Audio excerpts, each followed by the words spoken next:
Assalamu alaikum. Dear students of class 9, how are you all? Hope you all are fine by the grace of Almighty Allah. Alhamdulillah, I am also fine by the grace of Almighty Allah. Welcome to NIEVS Home School. This is Wahid Noor, Assistant Teacher of Islamic Studies, National Ideal English Version School, Day Shift. Today I am going to take the class of Islamic Studies for class 9, and today our topic is lesson 1 to 4, I mean 1, 2, 3 and 4, discussion from chapter 5. Lecture number 18, SW number 17. My dear students, already we have finished from chapter 4, lesson 1 to 10 according to the short syllabus, and today I will discuss 4 lesson 1, 2, 3 and 4 from chapter 5, which is related to the model lives, I mean the biography of the Prophet ﷺ and the rest of the prophets. So first of all, we have to know what is there the main points, what about I will discuss. So first lesson, lesson 1, that is the socio-cultural conditions of pre-Islamic Arabia. So this is the headline, and there will be 2 more points, that is social situation and cultural condition. Students, chapter 5 is related to the model lives. So at first you have to know what is called model lives in Arabic.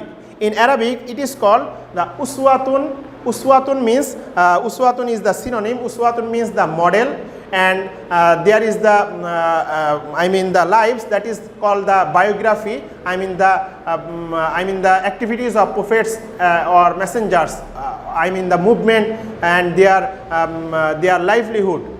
So uswatun, this is an Arabic word, and uswatun means model. And model significance that what can be copied, imitated, followed in such matters as mannerism, rules and acceptable conduct, regulations, etc. So it is called the uswatun, I mean which is called the model. And activities of great men which are followed to make life perfect and successful are called ideals of life. I mean to whom you are following in your life being the successful. For example, sometimes we are following in the worldly life any actor or actress or any footballman, footballers, or any cricketers, or any of the persons we are following in the worldly life as the ideal person. So this is your wishes. So same as if when you will follow the ideal person, then that will be called the model lives. And according to the model lives, there is the Almighty Allah's order, لَقَدْ كَانَ لَكُمْ فِي رَسُولِ اللَّهِ أُسْوَةٌ حَسَنَةٌ. I mean where from you will get the proper ideal behaviors. So Almighty Allah said you will get the ideals of Prophet ﷺ's biography. So if you follow the Prophet ﷺ's biography, 100% you will be successful in this world and also the next world. And students, there are 2 characteristics of this biography, this type of lives, ideal lives. First one is the characteristics, I mean decent characteristics, which is called positive characteristics, positive skills, and second one is negative skills. As you know, very simply, which is related to the decent activities, that is the positive, and you will follow all of that things.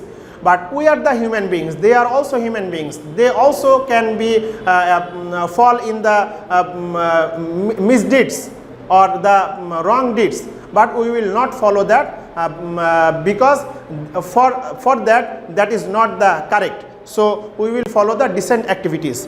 And first of all, the lesson 1, there is the socio-cultural condition of pre-Islamic Arabia. My dear students, as you know, what was the situation before coming the Islam in this world?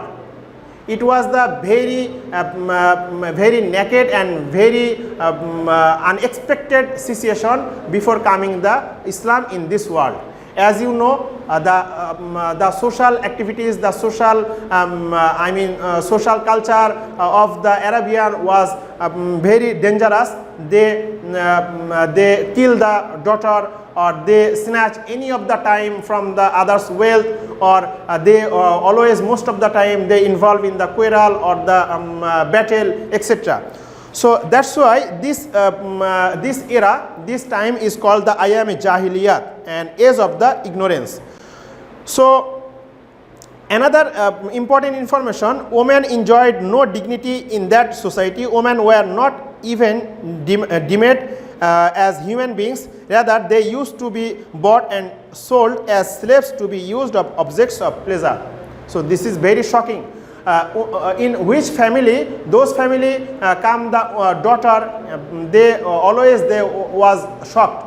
Why the daughter come in my family? And they killed, alive they killed, they buried. So it was the situation of the social situation in the Arabia. And cultural condition, their cultural condition was very good. They were very talented, and that's why there was the competition about writing the poems, and which was the selected 7 poems. And I mean the selected 7 poems, they write that 7 poems by using the gold, and they hang in the wall of the Kaaba, which is called the Sab'i Mu'allaqa. Sab'un means 7 and Mu'allaqa means poem. So that 7 poems was very famous in that time. That was their situation, and high thought literature, they knows about that. So regarding this, Hazrat Ibn Abbas radiyallahu ta'ala anhu, he says, when you fall to understand any description of Allah's book, then you seek out its implication in the poetry of the Arabs. For poetry is the register of their life. So Ibn Abbas is giving the compliment for that poetry. That is, if you fall any problem, if you don't understand any explanation about the Holy Quran, then you can search that poetry. In that time, Hazrat Ibn Abbas radiyallahu ta'ala anhu said that. So it was the high thought literature of the Arabian people. Okay, students, now come to the lesson 2. Lesson 2, we will discuss about the Holy Prophet Hazrat Muhammad sallallahu alaihi wasallam's birth, childhood and adolescence. And first of all, birth and childhood, and then adolescence we will discuss. So as you know, many of the information you know about our Prophet sallallahu alaihi wasallam, when he was born 570 AD, and then his father name, mother name, his grandfather names, all of the information you know. But one information, his maternal grandfather was the Wahhab. But you don't know that maternal grandfather name, that was the Wahhab. And his grandfather Abdul Muttalib kept his name Muhammad, and his mother Amina kept his name Ahmad. And students, Halima radiyallahu ta'ala anha was his foster mother. As you know, Halima radiyallahu ta'ala anhu took him for rearing, and taught him many of the decent activities, the learning things, language, the discipline, and etc. etc. And Banu Sa'd was the tribe of Halima radiyallahu ta'ala anha, and Banu Sa'd was very famous about the Arabic. So our Prophet sallallahu alaihi wasallam learned from Halima the Arabic also very nicely.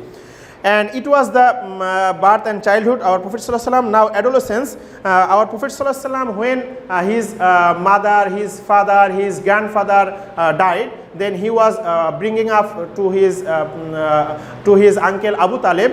Abu Talib was very economically was not solvent. That's why he used to graze the sheep, and he shared the economy. And when one day when Hazrat Muhammad sallallahu alaihi wasallam went to Syria with his uncle Abu Talib, one priest named Buhaira or Bahira, he said about Prophet sallallahu alaihi wasallam, this boy shall become the akhiri nabi, I mean last prophet of the final phase of time. It was the prediction about the Prophet sallallahu alaihi wasallam, which was it was from the Bahira, who was the Christian clergyman, I mean priest. And when our Prophet sallallahu alaihi wasallam returned from the Syria, he saw the battle with the Quraysh and Qais tribe, and it was the unjust battle, which is called the Harbul Fizar, I mean unjust warfare, and it was continue 5 years. Quraysh and Qais tribe, it was continue. And for that, our Prophet sallallahu alaihi wasallam, when it was finished for makeuping, for preaching the peace everywhere, he organized one organization that is called Hilful Fuzul, with the young energetic boys who was the very honest. He collected that boys and made the Hilful Fuzul organization. And their motivation, I mean the Hilful Fuzul organization aim was to serve the afflicted people, resist the oppressor, help the oppressed, secure peace and order, and maintain peace among the tribes. And by seeing this organization, later on the UNO or the any other ILO or ICO or OIC, many of the organization created by of this thinking, I mean the Hilful Fuzul. And those were the Arabs people, and mainly those were the Quraysh people, non-Muslim Kafirs. They given one title to our Prophet ﷺ, that is called Al-Amin, because he was very trustworthy and truthful person. That's why his title was Al-Amin. It was the lesson 2 summary. Now come to the lesson 3, that is Hazrat Muhammad ﷺ, his youth, prophethood and preaching of Islam. First one is youth, then award of prophethood, and then propagation of Islam, I mean the preaching of Islam. So students, his youth life, I mean after the 18 or 20 years, before that that was the adolescence, and then his youth life, as you know, he was very trustworthy. By hearing this, Hazrat Khadija radiallahu ta'ala anha, at that time she was very rich woman. She offered to dealing her business. So for that purpose, Hazrat Muhammad sallallahu alaihi wasallam bring the business elements and go to the Syria with one servant of Hazrat Khadija radiallahu ta'ala anha. His name was Maisara. So when they came back with huge of profit, Hazrat Khadija radiallahu ta'ala anha was shocked. She was very surprised to Prophet sallallahu alaihi wasallam, and she was very charmed to Prophet sallallahu alaihi wasallam's activities by getting the profit a lot of. Then Hazrat Khadija radiallahu ta'ala anha proposed to Muhammad sallallahu alaihi wasallam marriage, and at last their conjugal life continue. I mean at that time their age was, Prophet sallallahu alaihi wasallam age was 25 years and Hazrat Khadija radiallahu ta'ala anha was 40 years. And from Prophet sallallahu alaihi wasallam, Abu Talib arranged all of this marriage situation. And then my dear students, when our Prophet sallallahu alaihi wasallam was 35 years old, that there was another incident arise, that is setting the Hajr Aswad. As you know, Hajr Aswad means the black stone. For the reconstruction of the Kaaba, black stone, for setting the black stone, there was arise the chaos, the almost the battle, near of the battle. Then who will keep the Hajr Aswad in the right place of the Kaaba? That was the main problem. So all of them taken the decision who will come the next day early morning in the Masjidul Haram. At first he will take the decision who the Hajr Aswad keeping in the right place. So next day when Prophet sallallahu alaihi wasallam entered to the Kaaba, I mean the Masjidul Haram, then everyone say, here comes Al-Amin. We are confident of and satisfied with him. All expected without dispute the solution offered by Hazrat Muhammad sallallahu alaihi wasallam with his wisdom and naturality. So everyone was happy when Prophet sallallahu alaihi wasallam entered in the Kaaba, because everyone knows our trustworthiness and honesty about the Prophet sallallahu alaihi wasallam. So Prophet sallallahu alaihi wasallam taken the decision. He took one bed sheet and kept the Hajr Aswad middle of the bed sheet, and every of the leader of the nation, they hold the bed sheet every places, every corner, and together they keep their the black stone wall of the Kaaba. It was the incident of Prophet sallallahu alaihi wasallam's youth life. Then award of the prophethood. It's very famous.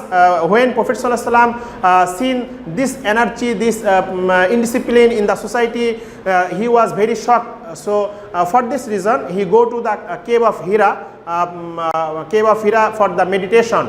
So when he was continue year and year meditation, then one day Hazrat Jibreel alayhi salam came to Prophet sallallahu alaihi wasallam and say for reciting the Holy Quran, first ayat, which is from Surah Alaq, Iqra bismi rabbikal ladhi khalaq. So when Jibreel alayhi salam said for reciting to Muhammad sallallahu alaihi wasallam, Prophet sallallahu alaihi wasallam said, I don't know how to recite. So Jibreel alayhi salam take the tight hug first time, then again say Jibreel alayhi salam, now recite Iqra bismi rabbikal ladhi khalaq. But second time Prophet sallallahu alaihi wasallam used the same sentence, And then third time when Jibril alayhi salam hugged with tight hug with Prophet sallallahu alaihi wasallam, then Prophet sallallahu alaihi wasallam said, Iqra bismi rabbikal ladhi khalaq. So this was the first incident about the prophethood. After that, he was selected as the prophet of our Prophet sallallahu alaihi wasallam. And all of this situation, I mean, Jibril alayhi salam come to cave of Hira, and the meeting with Jibril alayhi salam first time, all of this incident was very shocking for our Prophet sallallahu alaihi wasallam. He was very shocked. And when he returned to Khadija's house, he was telling, I was very shocked, I seen this situation. And then Hazrat Khadija radiallahu ta'ala anha, Khadija consoled to him by saying this, no, never, by Allah, he will never humiliate you, because you do maintain the ties of kinship, provide food and shelter to the distressed and the weak. I mean, many of the inspiring words, I mean, true words used for the Prophet sallallahu alaihi wasallam for making him more pride. Okay, then when Prophet sallallahu alaihi wasallam being the prophethood, then it was the duty for preaching the Islam, propagation of the Islam. So first 3 years our Prophet sallallahu alaihi wasallam preaching the Islam very secretly, hiddenly, and mainly he he preached the Islam to his relatives or the most nearest friends. And when he was preaching the Islam, many of the faces torture, I mean undescribable torture faces our Prophet sallallahu alaihi wasallam. And those who are the non-Muslim, even they said among other things, they tempted him with power, leadership, riches, women of revising, beauty, etc. And then lastly our Prophet sallallahu alaihi wasallam returned the answer, that was, he said, I mean Prophet sallallahu alaihi wasallam said, I shall not desist from preaching this truth, Islam, even if you bring me the moon in one hand and the sun in the other.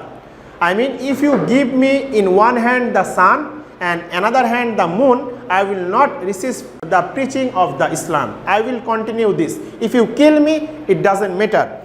So it was the summary of lesson 3. Now lesson 4, Medina career of Hazrat Muhammad sallallahu alaihi wasallam, I mean charter of Medina. It was very famous. My dear students, class 5, 6, 7, you already learned that about the Medina charter. When Prophet sallallahu alaihi wasallam migrated from Makkah to Medina, it was 622 AC by direction of Almighty Allah for the torturing, for the escape of the torturing, for free from the torturing of the Meccan's people. And there he taken the initiate for the charter of Medina.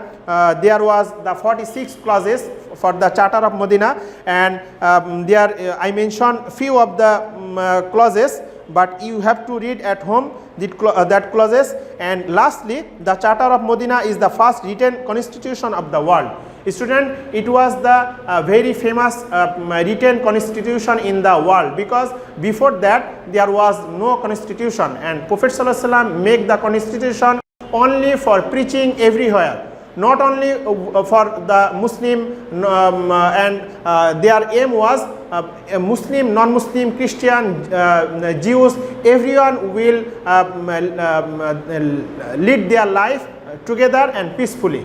That was the main aim for the constitution of the Medina. So that's all for today, my dear students. So there is the HW. Your HW is 10 MCQ from lesson 1 to 4 from chapter 5. So I discussed from lesson 1 to 4. So total 10 MCQ we will create with answer from here. That's all for today, my dear students. Keep practicing at home to abide by your parents. See you next class, inshallah. Assalamu alaikum.